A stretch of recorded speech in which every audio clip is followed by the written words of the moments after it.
Welcome to the King's Report for September 20th of 2017, 8th year of Chungi, and today is the first day of the 8th month. We're starting a new month today on the heavenly calendar. It's the first day of the 8th month, so it's a new month, new beginning. Isn't that right? 8 is the new beginning? New beginning number, yes, new beginning number.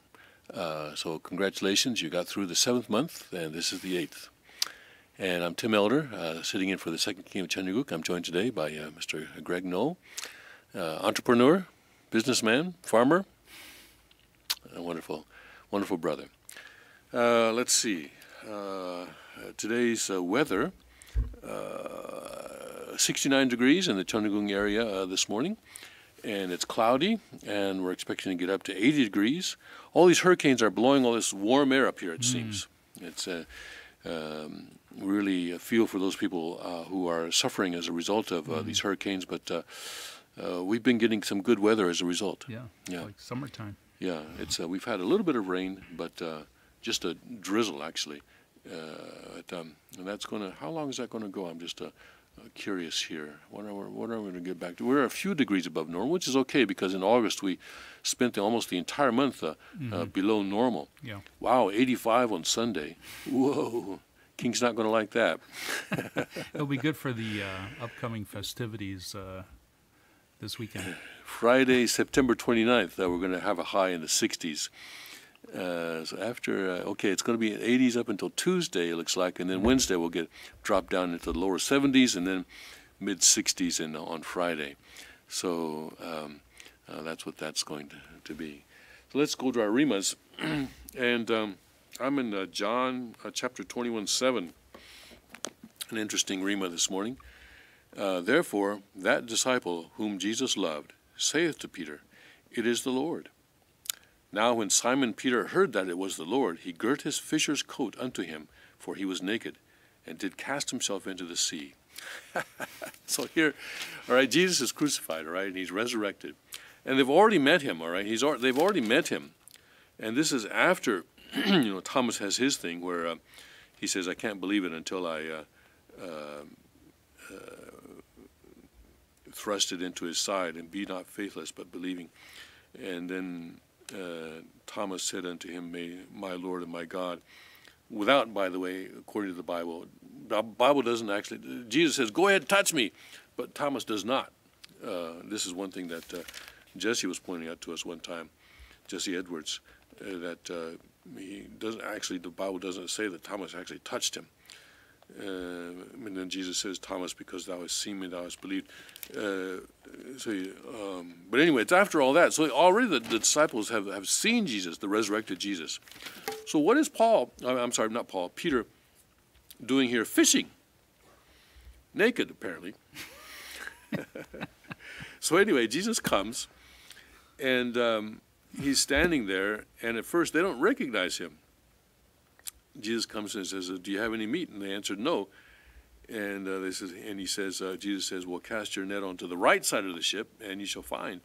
And they did, and they caught so many fish that they couldn't pull up the net. And then we have this scene where somebody says, or we don't know who this is, that disciple whom Jesus loved. I guess that must be John. That must be talking about himself here. Maybe so, yeah. Maybe he doesn't want to mention his own name. Said to Peter, Peter, it's Jesus. It's the Lord. And then Peter girt his fisher's coat unto him, in parentheses, for he was naked, close parentheses. So there he is, in his birthday suit, fishing, and he suddenly realizes that he's in the presence of the Lord. I used to have some dreams like this. I don't have them anymore, but I used to have dreams where I was naked in the middle of a stadium full of people. I don't know what happened. I don't know what I did, but I don't have those dreams anymore. But I used to have those dreams. Is that before you met the Lord? No, it was after. It was a few years ago. It was way after I met the Lord. It was while I was, I don't know. And not only that, but then Peter then cast himself into the sea. What's that mean? What is that? he just, well, He just threw himself in. yeah, I mean, yeah, I was in one of these situations where he wanted to find a hole. If he could find a hole, he could dig a hole and hide there. I think he wouldn't put his clothes on first and then jump into the sea. Well, that's what he did. He girt his fisher's coat unto him and did cast himself into the sea. That's pretty tough. Pretty embarrassed. Yeah. For one thing, what is he doing? Fishing. You know, I mean, he's met the resurrected Lord. He met the resurrected Jesus. Well, yes. And he's gone back to fishing. He probably had to eat. He had to eat. Support himself somehow, perhaps. Anyway, so anyway, he came out of the ocean at some point, and then they had a conversation. But anyway, that comes later. But today my rima is this verse 7, that Jesus basically caught Peter with his pants down. Maybe naked doesn't mean completely naked. Maybe he just had most of his But he clothes. girt his fisher's coat unto him. Kind of like Adam, isn't it, with the fig leaf? Mhm. Yeah. Because, Peter was, instead of going around preaching the gospel, he was fishing. Mm. I think there's a parallel with Adam putting the fig leaf on himself. I want to go to the rima in the Cheonseonggyeong, because this is a really, really powerful rima this morning. I'm in Earthly Life in the Spirit World, and I'm in chapter 4 of that book, page 677. God's strategy is to prepare small things for the sake of recovering bigger things. It doesn't hit me so much when I read the English, but when I read the Korean, and I know this is probably not such a bad translation. I'm not going to fault the translation, but it's suddenly realized that this is micro and macro. Mm-hmm. That God's strategy is to prepare small things for the sake of recovering bigger things, from the individual through the family, tribe, people, nation, world, and cosmos, and even the afterlife. They have been blocked by heaven and hell. Okay, there obviously the translation not very good. Well, the English is not very good. But because of who are they blocked? Had Adam and Eve become true parents, this could have been one world. But because of the emergence of false parents through the fall, heaven and hell have been blocked. Who should break down the historic wall of bitter grief? The true parents of humankind. It is not something they are doing vested with kingship on a throne. So here again, I would translate true parents as in the singular. Let's read that again with the singular. Who should break down this historic wall of bitter grief? The true parent of humankind. It is not something that he is doing, vested with kingship on a throne. Was that in the? I don't remember that in the Korean.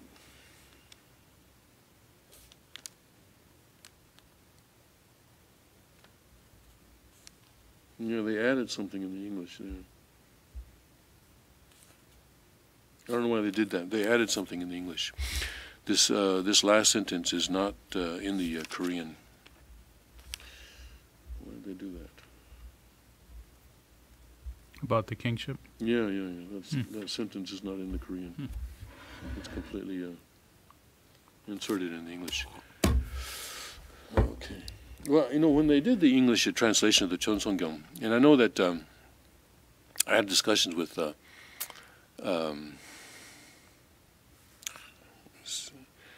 name escapes me now. My good friend. I had discussions with my good friend. Maybe God doesn't want me to mention his name, about how they did it. And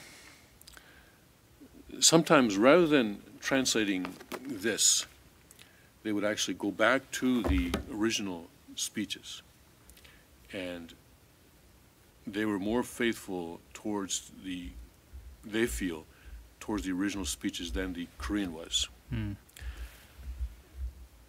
I don't think that was a good idea, because this is the text that Father read more, 10 times or 11 times, something like that, and this is the text that he signed. Yeah.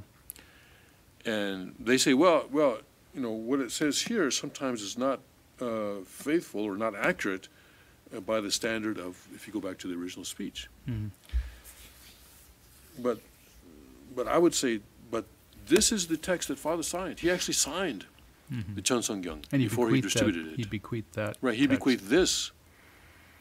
And so they say, well, we improved on it. Well, That's not your job.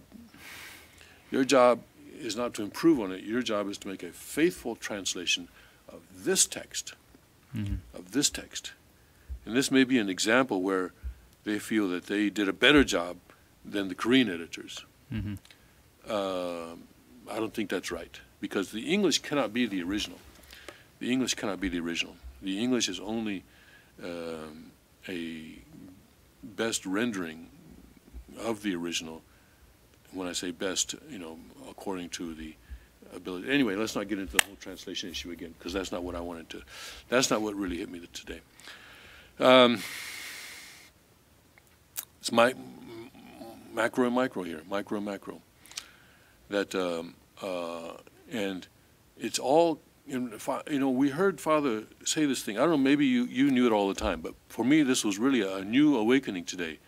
That you go from individual to family, tribe, people, nation, world, and cosmos, and it's all connected. But it's been blocked, he said. But it's been blocked by Satan, and it's the true parent that unblocks that pipeline. And that's why today we can say that what we do here in the micro affects the macro. What we do as individuals, what we do as families, what we do as a tribe. That far, we can have some kind of an influence over. So if we take care of the micro, then that influence goes up to the people and the nation and the world, and even the cosmos. And that is what the second king has really been teaching us. What he realized, what he's been conveying to us. Last Sunday, I happened to have a conversation.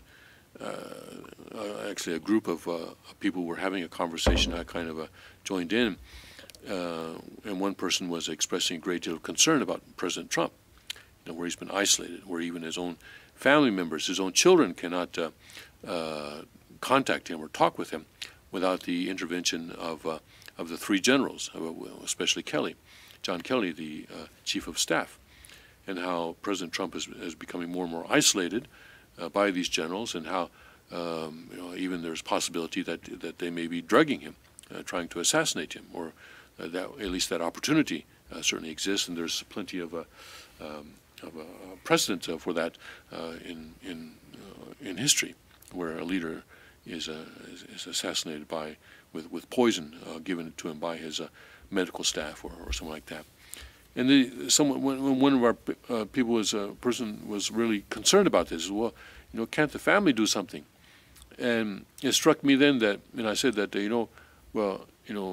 that's what we're doing. If we take care of the micro, if we take our responsibility here on the micro very seriously and are faithful to that, that is the best way that we can protect Trump. It's actually up to us to protect Trump, and he will be protected. If we do our job, then he will be protected as long as he is working in conjunction with God's providence. And this Rima really struck me this morning in that way. Thousands of times I heard and I read where Father talked about individual, family, tribe, people, nation, world, cosmos. And this was just almost every time Father would speak, he would talk about this. And now that pipeline has been opened up, so that what we do on the micro level does affect the macro. And in fact, that is how God is. That's God's strategy. That's God's strategy. Isn't that amazing? And that because now we're living in the era of a direct dominion, based on the connection between True Father, the King of Kings, and Hyungjanim, the second king of Cheongguk, that direct dominion line is now opened up this pipeline, so that this is now possible. The Family Federation and others may laugh at us, may mock us, but we really are affecting the macro. And the what is it? Preston's group, UCI, the Kwak group can have their events, and they say, "Oh, look what we're doing on a worldwide level." But it's irrelevant. What they do is irrelevant because they're not a part of this pipeline. Not a part of this pipeline. What we do on a daily basis in our community has far more influence on the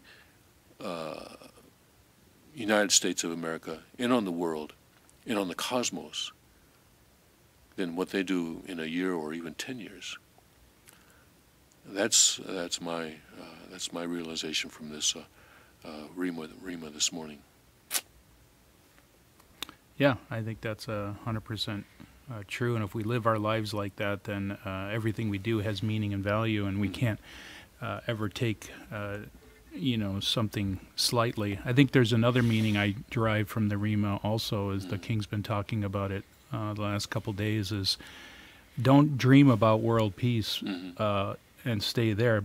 Do something locally, become a town supervisor, become a, get volunteer into the smaller micro of your reality, and that will affect things on a macro level too. So I think, sometimes there's dreamers that talk about world peace, but don't do anything on an individual, family or tribal level. So I think the King and Father's message through tribal messiahship is to get involved, get involved in the local scene, and that will eventually lead to a larger and larger foundation of bringing about peace on earth.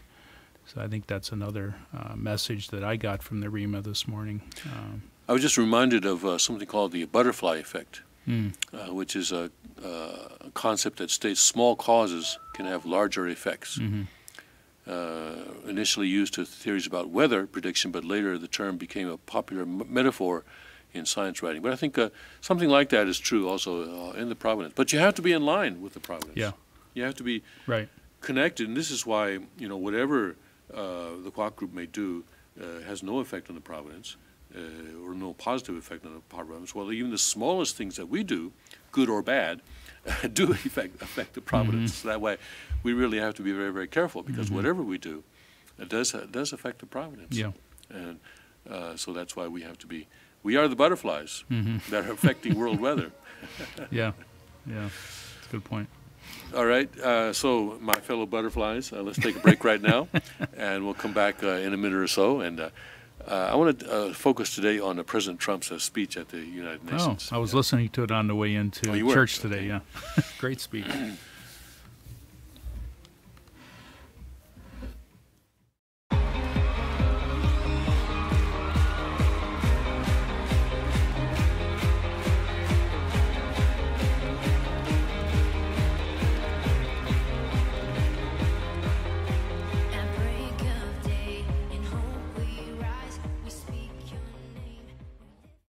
Car Arms, Magnum Research, and Auto Ordnance.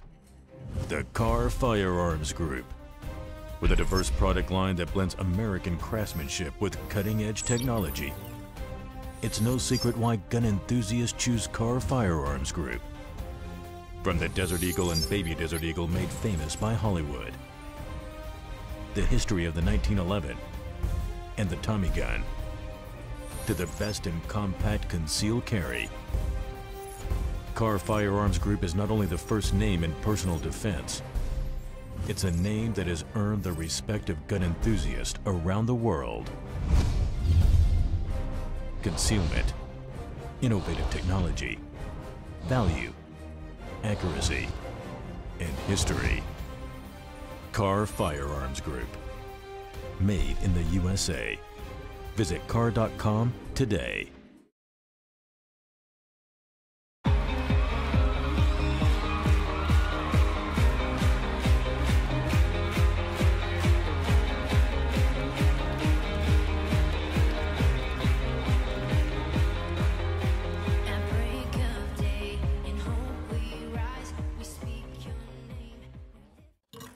Welcome back to the King's Report for Wednesday, September 20th, 2017. The 8th year of Chungi and the 8th month, first day. 8-8. We're about to have a triple 8 here in a week from now. I want to go to President Trump's speech yesterday at the United Nations.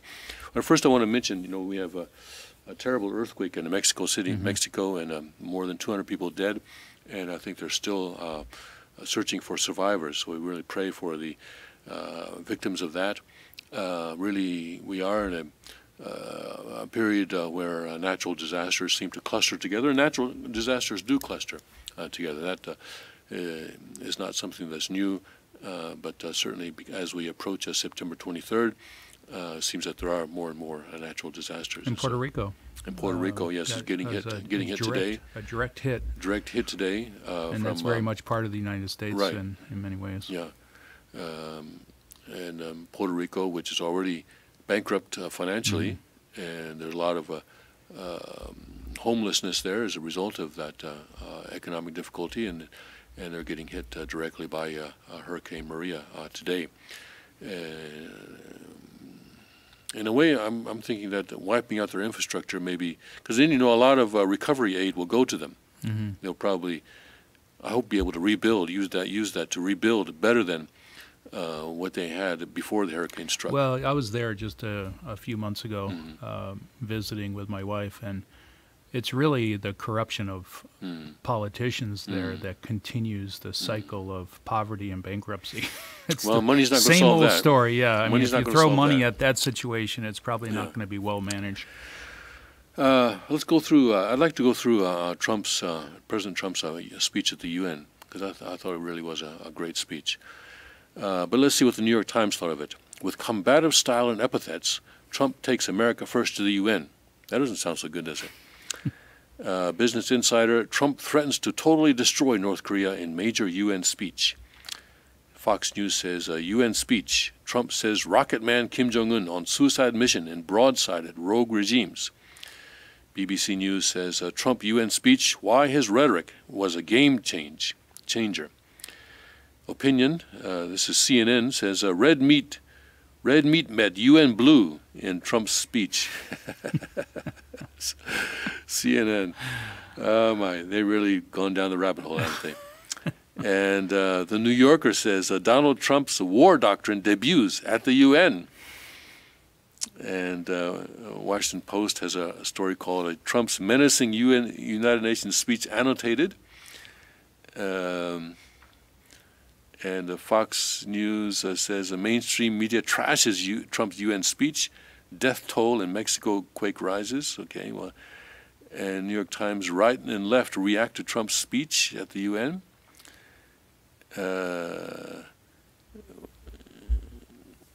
Okay. Hillary Clinton denounces Trump's dark and dangerous United Nations speech. All right, let's go through it and just find out just exactly how dark and dangerous it really was. I'm looking at the full text now on Politico. I'd like to read through it. Mr. Secretary General, Mr. President, world leaders and distinguished delegates, welcome to New York. It is a profound honor to stand here in my home city as a representative of the American people to address the people of the world. As millions of our citizens continue to suffer the effects of the devastating hurricane that have struck our country, I want to begin by expressing my appreciation to every leader in this room who has offered assistance and aid. The American people are strong and resilient, and they will emerge from these hardships more determined than ever before. Fortunately, the United States has done very well since Election Day last November 8th. The stock market is at an all-time high, a record. Unemployment is at its lowest level in 16 years, and because of our regulatory and other reforms, we have more people working in the United States today than ever before. Companies are moving back, creating job growth, the likes of which our country has not seen in a very long time. And it has just been announced that we will be spending almost $700 billion in our military and defense. That's very dark, isn't it? 700 billion, with a B. Yes. Well, not in 1 year, I'm sure, but over time. Is that dark and dangerous? Our military will soon be the strongest it has ever been. For more than 70 years, in times of war and peace, the leaders of nations, movements, and religions have stood before this assembly. Like them, I intend to address some of the very serious threats before us today, but also the enormous potential waiting to be unleashed. We live in a time of extraordinary opportunity. Breakthroughs in science, technology, and medicine are curing illnesses and solving problems that prior generations thought impossible to solve. But each day also brings news of growing dangers that threaten everything we cherish and value. Terrorists and extremists have gathered strength and spread to every region of the planet. Rogue regimes, represented in this body, Some of you out there, you know who you are. Rogue regimes Raise your represented, hands. represented in this body not only support terrorists, but threaten other nations and their own people with the most destructive weapons known to humanity. Authority and authoritarian powers seek to collapse the value systems and the alliances that prevented conflict and tilted the world toward freedom since World War II. International criminal networks traffic drugs, weapons, people. Forced dislocation and mass migration threaten our borders, and new forms of aggression exploit technology to menace our citizens. To put it simply, we meet at a time both of immense promise and great peril. It is entirely up to us whether we lift the world to new heights or let it fall into a valley of disrepair. We have it in our power, should we so choose, to lift millions from poverty, to help our citizens realize their dreams, and to ensure that new generations of children are raised free from violence, hatred, and fear. This institution was founded in the aftermath of 2 world wars to help shape this better future. It was based on the vision that diverse nations should cooperate to protect their sovereignty, preserve their security, and promote their prosperity. That's dark. Dangerous. But here I'm reminded that if Father's original plan, the original providence from 45 to 52, 1945 to 1952 had succeeded, the United Nations would have been formed centering on him. Mm-hmm. And Father said that the United Nations should have been formed with only Christian countries. Mm. But it was formed, though, with basically it was the 5 victors of the 5 allies of World War II. They got together and said, okay, well, since we're the winners, let's, create a body where we can control the world.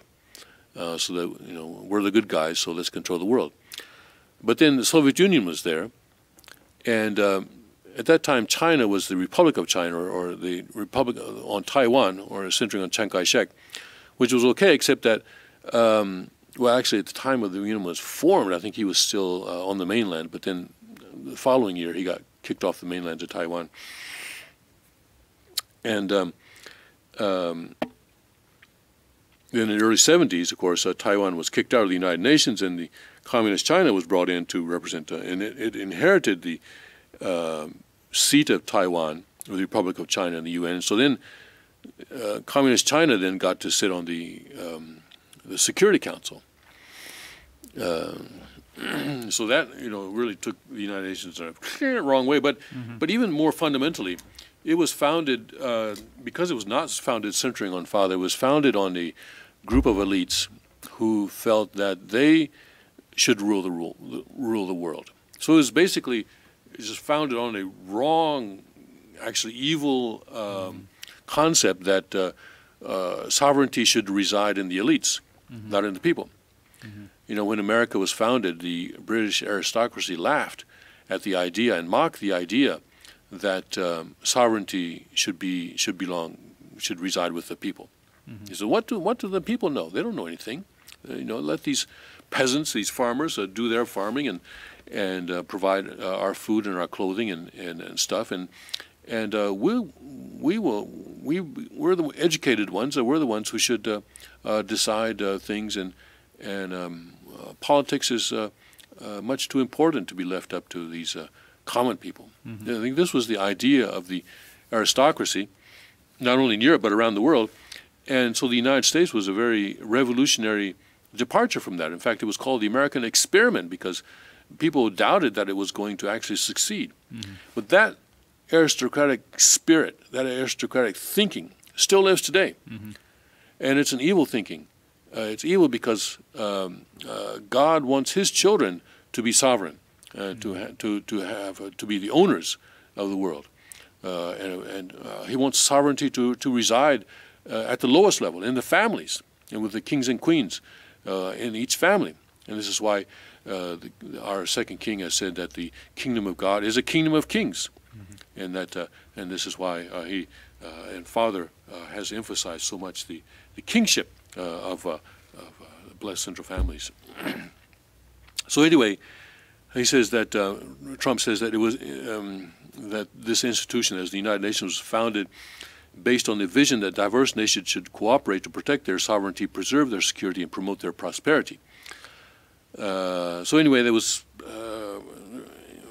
founded, actually, that's true in a sense, but on the idea, though, that the elite should rule the world. That was the founding. So that is why it became the Kane-type UN, and my father has been working to establish a Able-type UN. It was in the same period, exactly 70 years ago, that the United States developed the Marshall Plan to help restore Europe. Those three beautiful pillars, they're pillars of peace, sovereignty, security, and prosperity.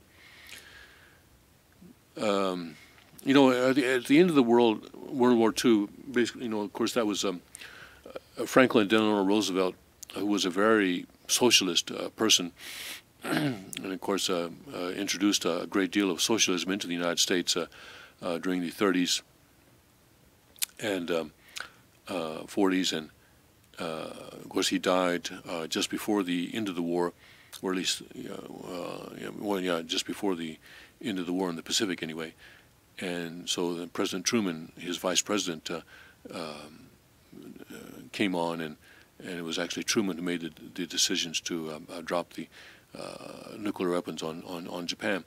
But these were democratic presidents who, especially FDR, who was an elitist, he was part of the elite, and he was a globalist. And the people who were sort of that he had in his administration were globalists. And so when the United States took over, I guess you could say, sort of Western Europe, of course, you know, there were allies too, but, you know, let's face it, the U.S. was the leading force, and especially Japan.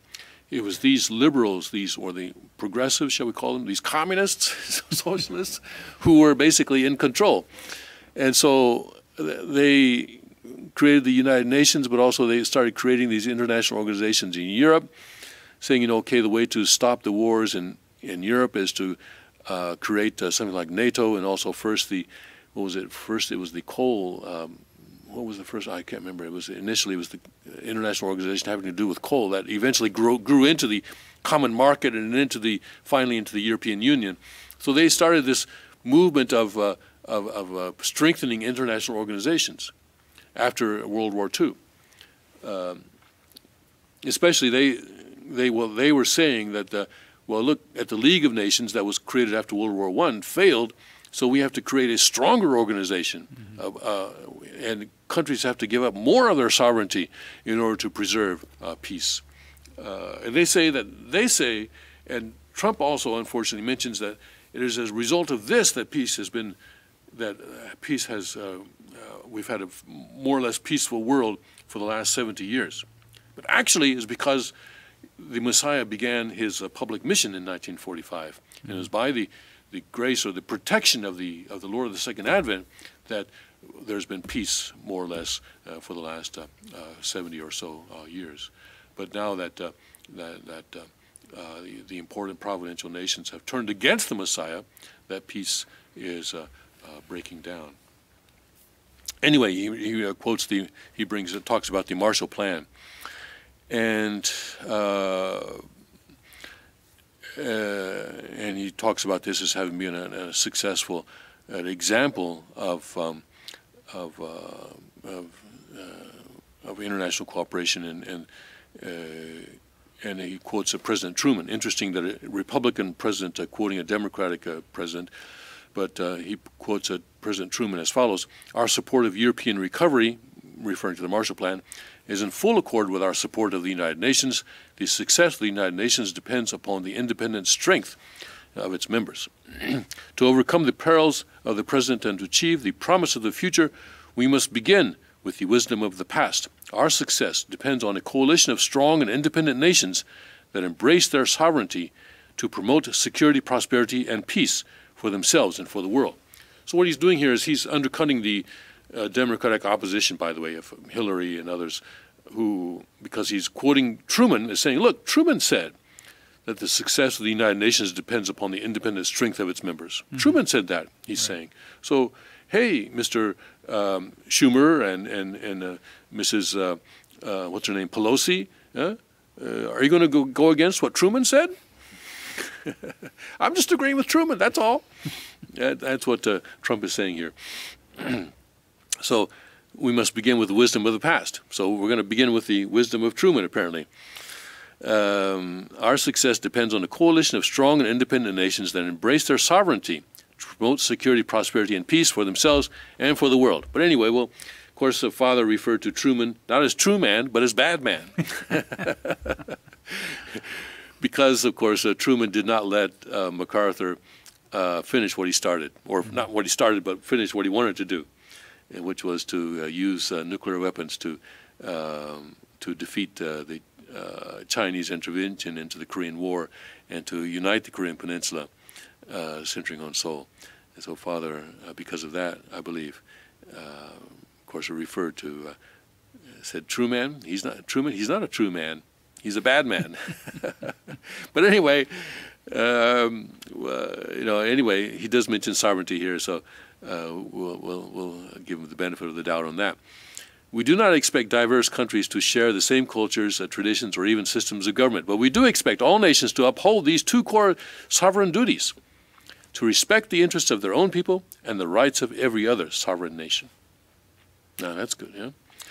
This is the beautiful vision of this institution, and this is foundation for cooperation and success. Strong, sovereign nations let diverse countries with different values, different cultures, and different dreams not just coexist, but work side by side on the basis of mutual respect. Strong, sovereign nations let their people take ownership of the future and control their own destiny. And strong, sovereign nations allow individuals to flourish in the fullness of the life intended by God. God. Yes, God made it into the United Nations. In America, we do not seek to impose our way of life on anyone, but rather to let it shine as an example for everyone to watch. This week gives our country a special reason to take pride in that example. We are celebrating the 230th anniversary of our beloved Constitution. Did you know that? No. I didn't know that. The oldest Constitution still in use in the world today. This timeless document has been the foundation of peace, prosperity, and freedom for the Americans and for countless millions around the globe whose own countries have found inspiration in its respect for human nature, human dignity, and the rule of law. That's right. The U.S. Constitution was really an inspired document, revolutionary document for the time, and inspired by God. And that is why it is the basis for the writing of the Cheongguk Constitution, for the Constitution of the United States of Cheongguk. Father said that the U.S. Constitution needs to be rewritten, and he said the American has to go back to its founding principles. Mm-hmm. And those are the instructions by Father that are reflected in the Constitution of the United States of Cheongguk. The greatest in the United States Constitution is its first three beautiful words. They are, "We the people." And also the Cheongguk Constitution says the same. Generations of Americans have sacrificed to maintain the promise of those words, the promise of our country and of our great history. In America, the people govern, the people rule, and the people are sovereign. This next sentence is really beautiful. I was elected not to take power, but to give power to the American people where it belongs. I love that. That is really love. Same, in the Cheongguk Constitution, the king is not there to take power, but to give power to the citizens of Cheongguk. Give and protect. Yes. Yeah, give rights, and protect. Yeah. Yes, where it belongs. Yeah. So this, I don't know who wrote this speech, but someone is very much in tune with the ideas of Cheongguk here. In foreign affairs, we are renewing this founding principle of our sovereignty.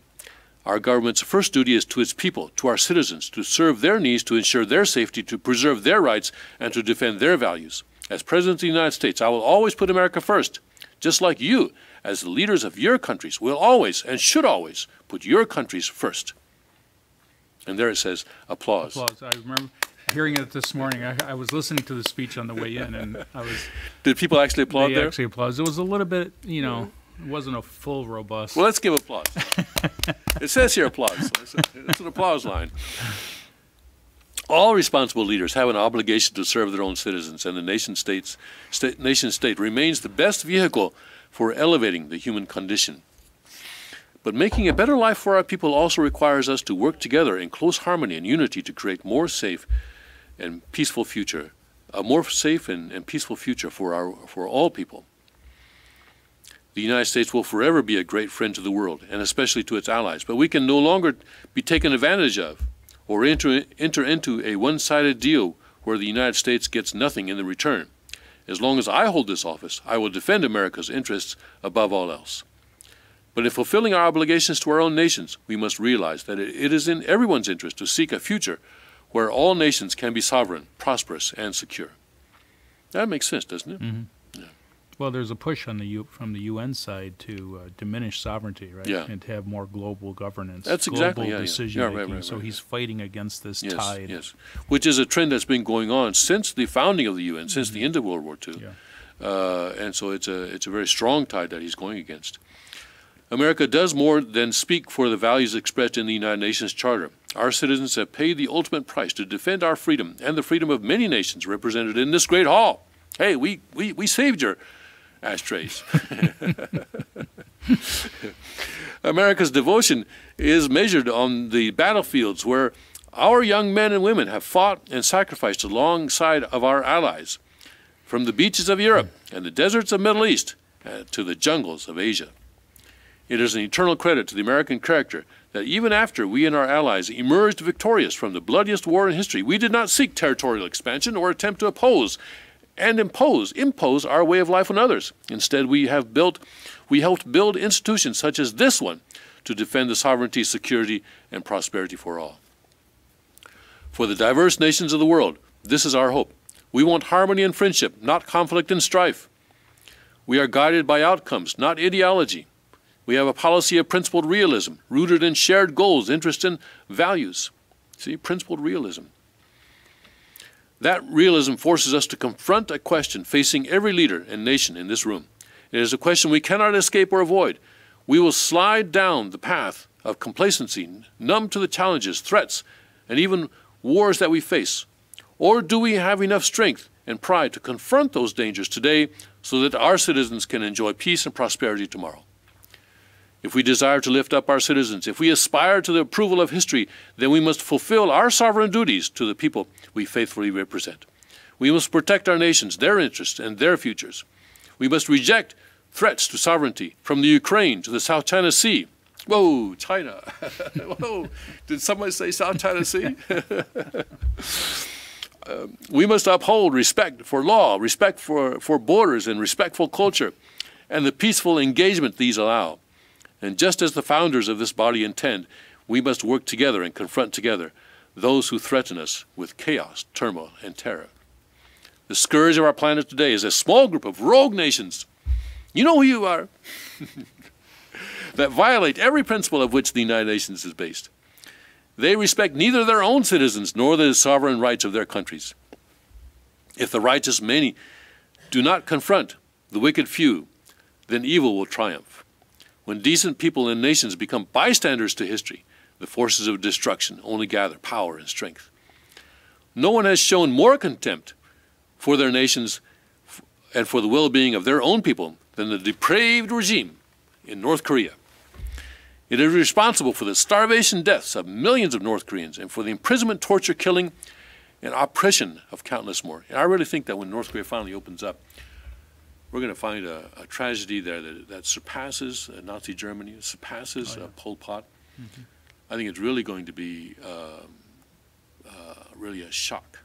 Mm-hmm. And the fact that we allowed that to go on, I think, there was that situation in Germany when the Americans liberated one of the concentration camps. They went to the German town nearby and forced the people there to go through the concentration camp, come and see what had been happening right beside them. And the people came out really. I remember watching a documentary, I think, of that. And when the people came out of that, they were just devastated, shaken. Yeah. Like almost in shock. Yeah, and I think we're going to have a similar experience to see what we've allowed to go on in North Korea for all these decades. And Nazi Germany was just a few years. Was it 10 years or so?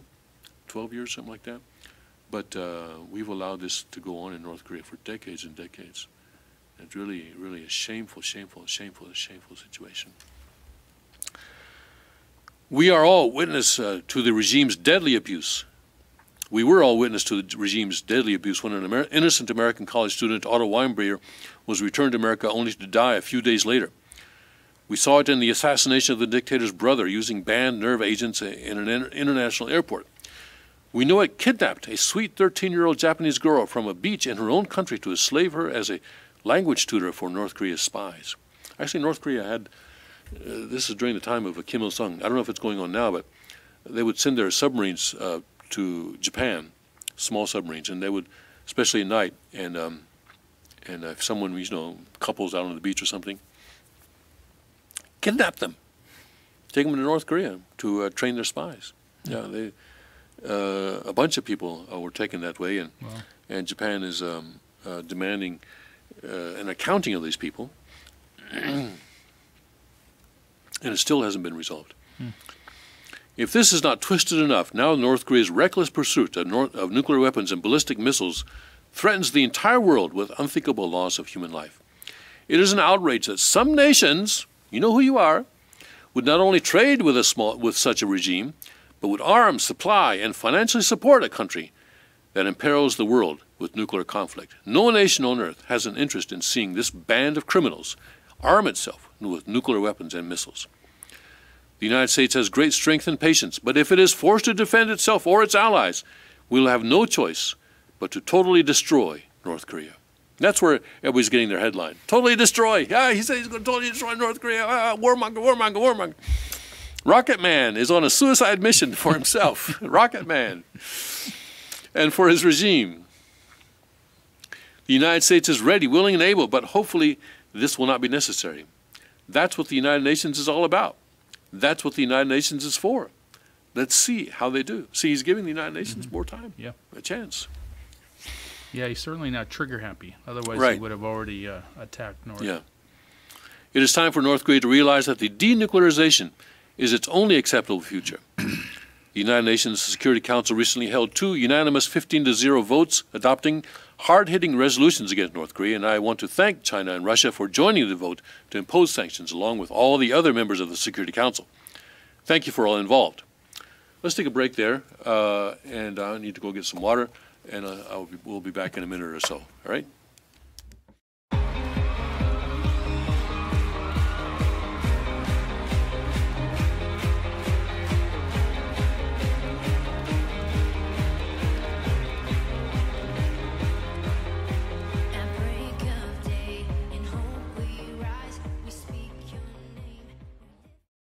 Car Arms, Magnum Research, and Auto Ordnance. The Car Firearms Group. With a diverse product line that blends American craftsmanship with cutting-edge technology. It's no secret why gun enthusiasts choose Car Firearms Group. From the Desert Eagle and Baby Desert Eagle made famous by Hollywood. The history of the 1911 and the Tommy gun. To the best in compact concealed carry. Car Firearms Group is not only the first name in personal defense, it's a name that has earned the respect of gun enthusiasts around the world. Concealment, innovative technology, value, accuracy, and history. Car Firearms Group. Made in the USA. Visit car.com today. Car Arms, Magnum Research, and Auto Ordnance. The Car Firearms Group. With a diverse product line that blends American craftsmanship with cutting-edge technology. It's no secret why gun enthusiasts choose Car Firearms Group. From the Desert Eagle and Baby Desert Eagle made famous by Hollywood. The history of the 1911 and the Tommy gun. To the best in compact concealed carry. Car Firearms Group is not only the first name in personal defense, it's a name that has earned the respect of gun enthusiasts around the world. Concealment, innovative technology, value, accuracy, and history. Car Firearms Group. Made in the USA. Visit car.com today.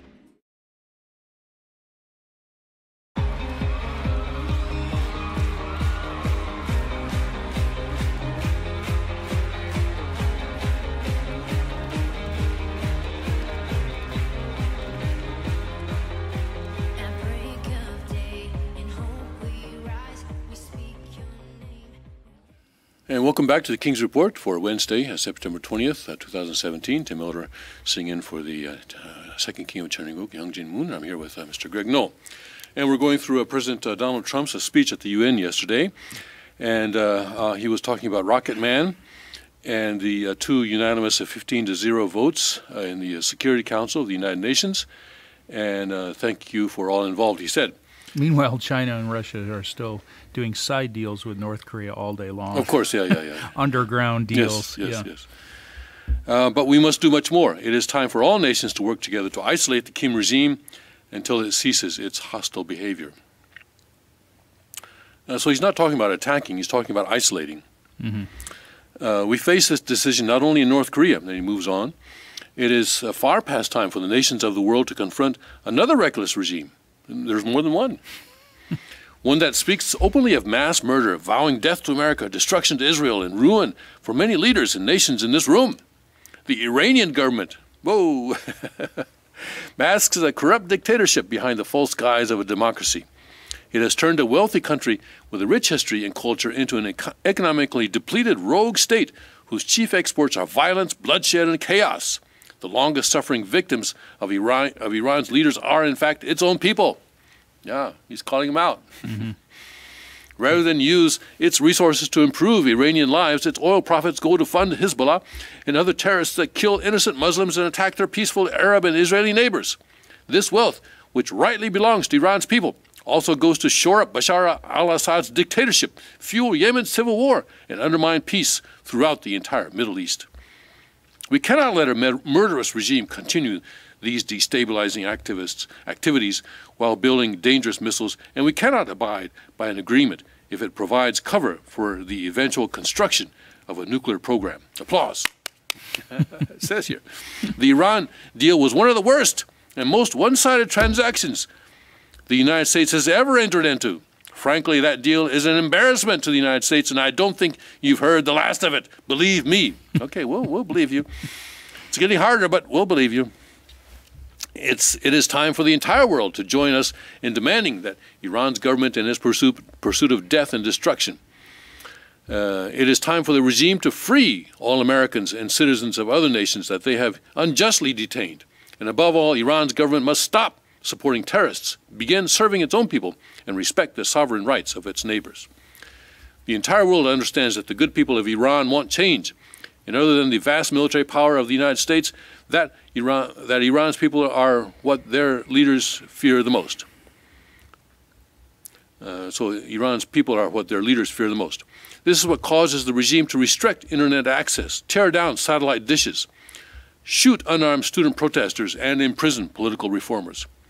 Oppressive regimes cannot endure forever, and the day will come when the Iranian people will face a choice. Will they continue down the path of poverty, bloodshed, and terror, or will the Iranian people return to the nation's proud roots as a center of civilization, culture, and wealth, where their people can be happy and prosperous once again? It is really a speech about we the people, isn't it? Yeah, it is. Yeah. Constant references to the people being in the subject position and tyrannical governments being in the object position. Good point, yes. The Iranian regime's support for terror is in stark contrast to the recent commitments of many of its neighbors to fight terrorism and halt its financing. Here he has a good word for Saudi Arabia still. I know. Well, you know, the connection of oil and the United States. Still the petrodollar. Petrodollar, exactly. I don't know if we have time for it today, but I really want to talk about this move by China to try and challenge the petrodollar. Yeah. Where we talked about this once before, about this article in the Nikkei Asia Review. And more and more people are beginning to pick this up. It's still not in the mainstream media, but I think it's really something that... it's huge. It's huge, yeah, where China is saying, or they are planning, I guess, or they're said to be planning to institute yuan-backed oil futures or oil purchases in the market. So that, and this idea of getting away from dollars has been tried in the past, but the big difference this time is that in the past, for example, Saddam Hussein said, "Okay, we're not going to accept dollars. We're going to sell our oil for euros, for example. We're going to kick out the dollar. And other regimes have tried it. Look what happened to him. Look what happened to him, yes. But what's different this time is not the producer that's doing it, it's the consumer that's doing it. Mm-hmm. So, for example, you as a businessman, if you say, okay, what do you sell? Pigs. Let's say you sell pigs. I'm not going to sell my pigs for dollars. I'm only going to accept euros. And your neighbor wants to buy a pig, but he says, I'm sorry, I'm not going to sell for dollars. You got to go find yourself some euros in order to buy it. Well, your neighbor's just going to go someplace else and buy his pigs, right? Mm-hmm. But this time, it's the consumer, and China is the largest importer of oil in the world. And it's the consumer that is saying, I want to buy your oil, and I'm going to pay you in my currency. And then the producer says, well, you know, your currency is kind of not so popular. I mean, what am I going to do if you give me yuan? I mean, what am I going to do with that? And China says, well, we've got a gold market over here. You can take it to our gold market and you can buy gold with it. Yep, they've been buying And then gold. you say, well, in that case. The dirty little secret is China's been buying up gold for the last 20 years. Yes. And they've been buying up gold. They've been buying up gold mines. Mm-hmm. You know, people thought, well, you know, the Chinese, they like glittery stuff, you know, this kind of thing. But no, it's been a plan. Yeah. It's been a plan. Countries also look at trends, and Yes. China's on the rise. Yes. And Saudi Arabia, for example, has always backed the United States, but now China's looking pretty attractive. Right, yeah. Mm-hmm. And this is very interesting because now China, you know, the largest, China's largest source of oil is Russia, Mm-hmm. and the second largest is Angola. And together, I think they make up about a quarter of China's oil imports. So both of these countries, I could very well see being attracted by that kind of a deal. Mm-hmm. We're saying, you know, you don't have to deal in dollars, because this petrodollar thing is the reason why, important reason why the dollar has been in such a demand. Because to buy oil, for any country to buy oil, they first had to buy dollars. Mm-hmm. They couldn't buy it with their own currency. For Japan to buy oil, Japan imports about 98% of its, or maybe, I don't know if it's close to 100% now, but anyway, almost all of its, if not all of its oil consumption. Mm-hmm. But for Japan cannot buy oil with yen, even though yen is a very strong currency. They have to buy it with dollars. So they go to the foreign exchange market and they change their yen into dollars.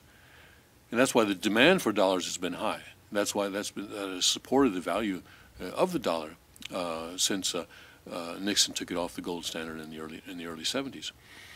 And Kissinger arranged this deal with Saudi Arabia, where Saudi Arabia agreed to sell oil only for dollars. And other countries have also, other oil-producing countries have all gone along with that.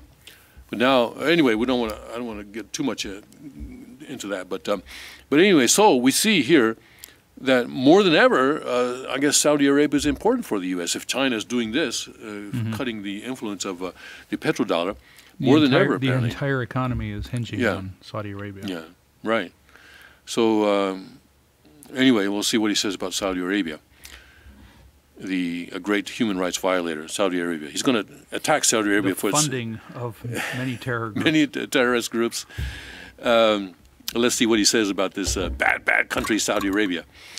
In Saudi Arabia last year, I was greatly honored to address the leaders of more than 50 Arab and Muslim nations. We agreed that all responsible nations must work together to confront terrorist and Islamist extremism that inspires them. So there was his reference to Islamist extremism. We will stop radical Islamic terrorism because we cannot allow it to tear up our nation and indeed to tear up the entire world. So of course he attacked Iran because and Iran and Saudi Arabia, you know, are don't like each other at all. In fact, they're kind of enemies. Mm-hmm. And so he attacks Iran, but then really puts on the gloves for Saudi Arabia. We must deny the terrorists safe haven, transit, funding, and any form of support for their vile and sinister ideology. We must drive them out of our nations It is time to expose and hold responsible those countries who support and finance terror groups like Al-Qaeda, Hezbollah, and Taliban, and others that slaughter innocent people. Like Saudi Arabia. Like Saudi Arabia. And who was the leader of the Taliban? Al-Qaeda. Who's the leader of Taliban? Was it an Iranian that led Al-Qaeda? I don't think so. And now, of course, Osama bin Laden's son apparently is trying to create a grand coalition of all bad guys. And I think he's Saudi Arabian. But anyway, that was still, remember, petrodollar, remember that. The United States and our allies are working together throughout the Middle East to crush the loser terrorists and stop the reemergence of safe havens they use to launch attacks on all of our people. Last month, I announced a new strategy for victory in the fight against this evil in Afghanistan. From now on, our security interests will dictate the length and scope of military operations, not arbitrary benchmarks and timetables set up by politicians. Hope so, hope so. We're still in there. We're 16 years and counting. Hope so. I really hope that Trump has given, of course he will never say this publicly, but I really hope that he's given the military people some kind of a firm deadline that you got to get out by this date. Do what you're going to do, but do it by this date. Of course, you know, he should never make that public, even if he has, but we got to get out of Afghanistan. Those poppy fields back home. Anyway, I have also totally changed the rules of engagement in our fight against the Taliban and other terrorist groups in Syria and Iraq. We have made big gains toward lasting defeat of ISIS. In fact, our country has achieved more against ISIS in the last 8 months than it has in many, many years combined. We seek the de-escalation of the Syrian conflict and a political solution that honors the will of the Syrian people. Back to, like you said, back to the people here. The actions of the criminal regime of Bashar al-Assad, including the use of chemical weapons against his own citizens, even innocent children, shock the conscience of every decent person. No society can be safe if banned chemical weapons are allowed to spread. That is why the United States carried out a missile strike on the airbase that launched the attack. We appreciate the efforts of the United Nations agencies that are providing vital humanitarian assistance in the areas liberated from ISIS, and we especially thank Jordan, Turkey, and Lebanon for their role in hosting refugees from the Syrian conflict. Turkey gets a good mention there. I think many of the migrants going into Europe are from Turkey. Anyway, the United States is a compassionate nation and has spent billions and billions of dollars in helping to support this effort. We seek an approach to refugee resettlement that is designed to help these horribly treated people and which enables their eventual return to their home countries to be part of the rebuilding process. For the cost of resettling one refugee in the United States, we can assist more than 10 in their home region. Don't come here. We'll help you we'll help you get back to where you were. And there's no cultural conflict. Yeah. By doing so, it makes a lot of sense. Out of the goodness of our hearts, we offer financial assistance to hosting countries in the region, and we support recent agreements of the G20 nations that will seek to host refugees as close to their home countries as possible. This is the safe, responsible, and humanitarian approach. Saudi Arabia needs to open its doors. Yeah. As close to their home countries as possible. That would be Saudi Arabia. Yeah. For decades, the United States has dealt with migration challenges here in the Western Hemisphere. We have learned that over the long term, uncontrolled migration is deeply unfair to both the sending and receiving countries. For the sending countries, it reduces domestic pressure to pursue needed political and economic reform and drains them of human capital necessary to motivate and implement those reforms. For the receiving nations, the substantial costs of uncontrolled migration are borne overwhelmingly by low-income citizens whose concerns are often ignored by both media and government. In other words, by the elite. Right. I want to salute the work of the United Nations in seeking to address the problems that cause people to flee from their homes. The United Nations and African Union led peacekeeping missions that have invaluable contributions in stabilizing conflicts in Africa. A lot of sexual abuse and pedophilia by those blue helmet UN troops. He needed to mention that maybe. Maybe that's hoping for too much. But the African Union forces especially, and the UN forces as well, have really done a lot of bad things, child prostitution and human trafficking. The United States continues to lead the world in humanitarian assistance, including famine prevention and relief in South Sudan, Somalia, and northern Nigeria and Yemen. We have invested in better health and opportunity all over the world through programs like PEPFAR, which funds AIDS relief, the President's Malaria Initiative, the Global Health Security Agenda, the Global Fund to End Modern Slavery, and the Women's Entrepreneurs Finance Initiative, part of our commitment to empowering women all across the globe. We also thank the Secretary General for recognizing that the United Nations must reform if it is to be an effective partner in confronting threats to sovereignty, security, and prosperity. Too often, the focus of this organization has not been on results, but on bureaucracy and process. In some areas, states that seek to subvert this institution's noble aims have hijacked the very systems that are supposed to advance them. For example, it is a massive source of embarrassment to the United Nations that some governments with egregious human rights records sit on the UN Human Rights Council. We're not going to do it now, but I challenge you to look up the list of nations on the UN Human Rights Council. It's actually quite shocking. Yeah, like China's on there. China's on there, you know, the organ harvesting, of Right. course, yeah, and really, really strange countries.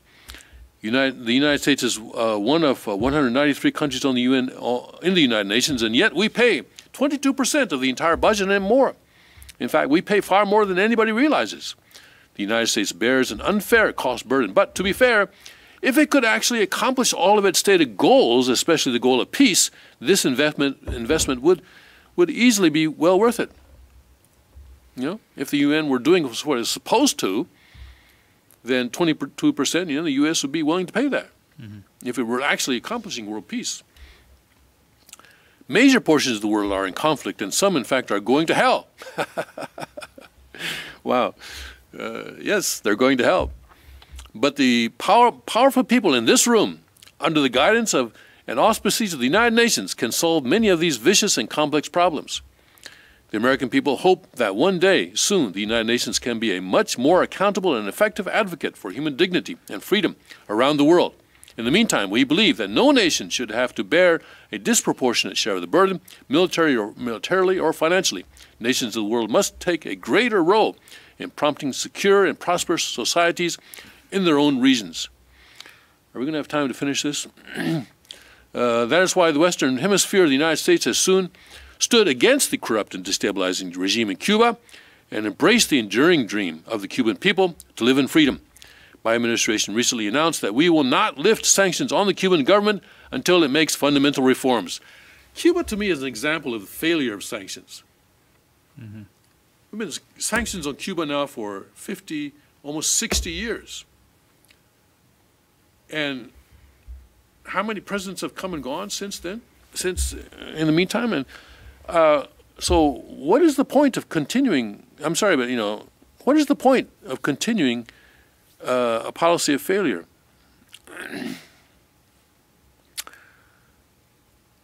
It seems to me that more exposure to successful democracies would be the best way to inspire the Cuban people to stand up and revolt against their repressive regime. I agree. I think sanctions just continue to promote isolation, right? And so the Cuban people stay in the dark. Right. I agree. I think that was Father's general policy, wasn't it, with North Korea? Cultural exchange, create dialogue, create this kind of atmosphere to help each other, and then in the process, people become awakened. I think if America really wants to help the people of Cuba, I think it needs to fundamentally reassess its policy. And I believe that the best way to undermine an authoritarian or dictatorial regime is to embrace it with trade. Yeah. And promoting entrepreneurial trade. Yeah, Like yeah. In Cuba, it's interesting that all of the soil is clean. They were so underdeveloped, they never adopted the use of pesticides and the heavy chemicals that other wealthier nations could afford. So actually, they have their entire island is like certified organic, Wow. which is interesting. So what the United States could do in this situation is promote trade with small farmers, not that are supported by the government, but individual farmers, and then those farmers can begin to prosper, and something of that nature. I would think would be much more successful. Yeah. That sounds like an excellent idea. I think basically what you want to do is trade in a way that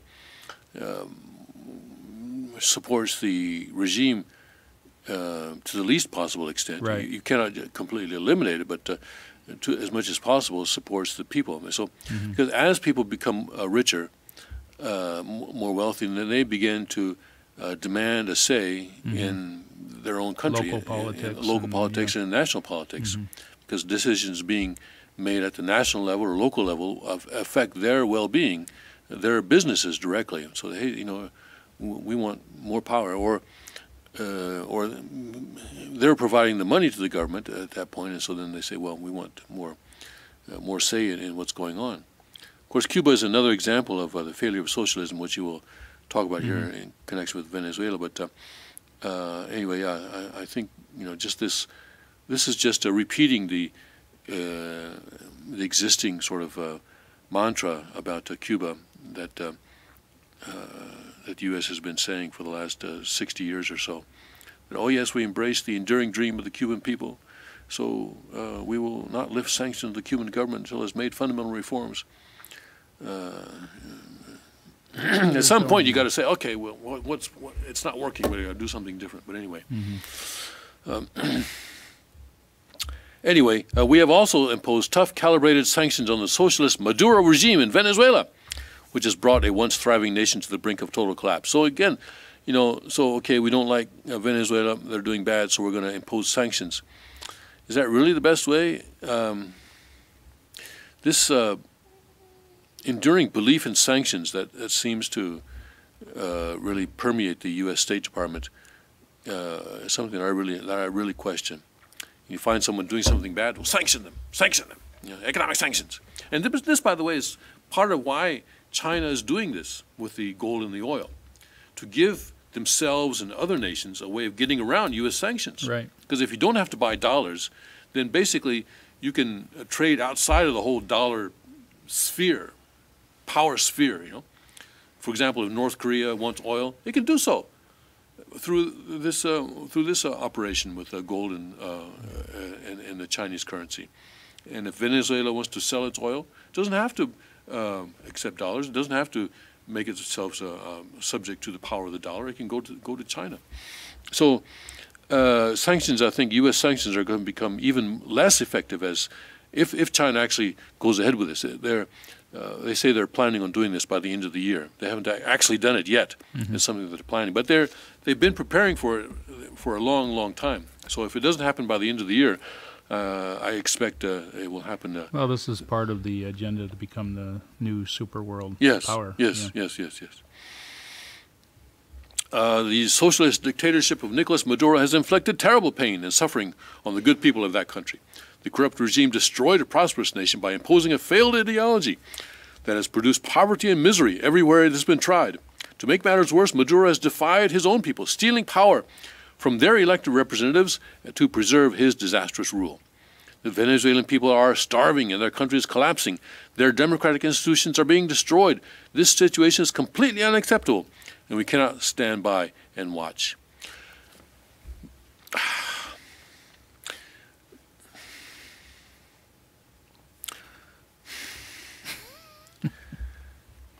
I sometimes generalize that, and it's not fair, it's wrong, but still, all Americans are missionaries. The situation is completely unacceptable. We cannot just stand by and watch. Well, yeah, you can stand by and watch, all right? You can't save everybody.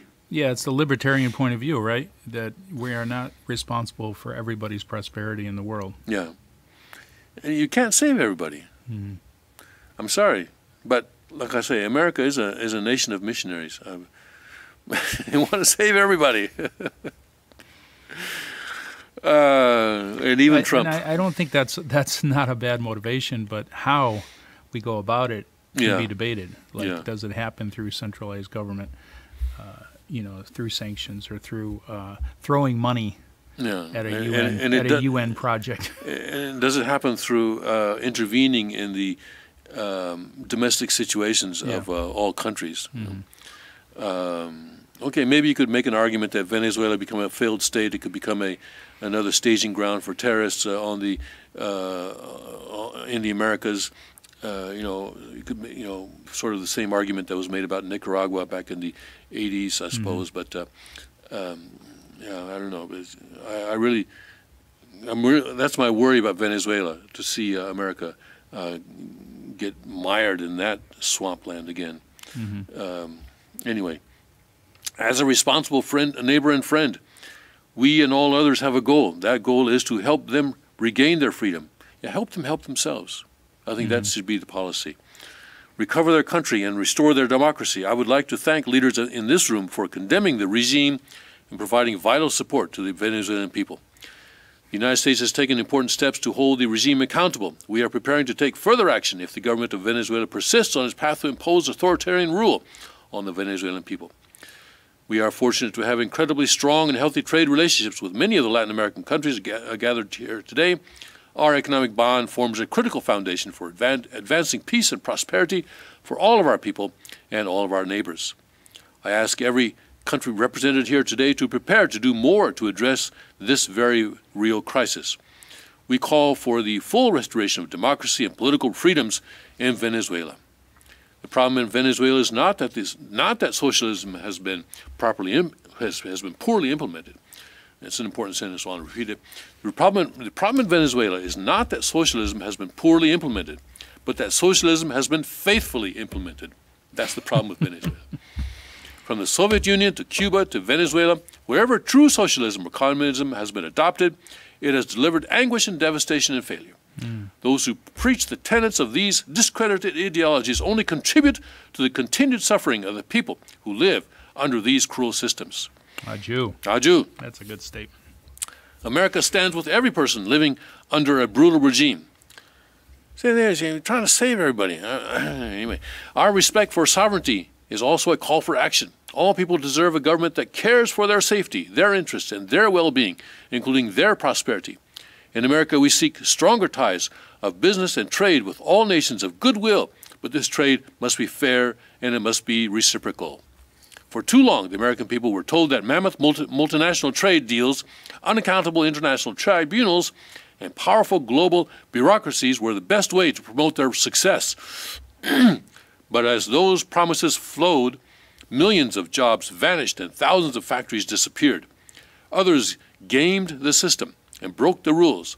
And our great middle class, once the bedrock of American prosperity, was forgotten and left behind. But they are forgotten no more, and they will never be forgotten again. Now that's an applause line. There was no applause there. No applause there. While America will pursue cooperation and commerce with other nations, we are renewing our commitment to the first duty of every government, the duty of our citizens.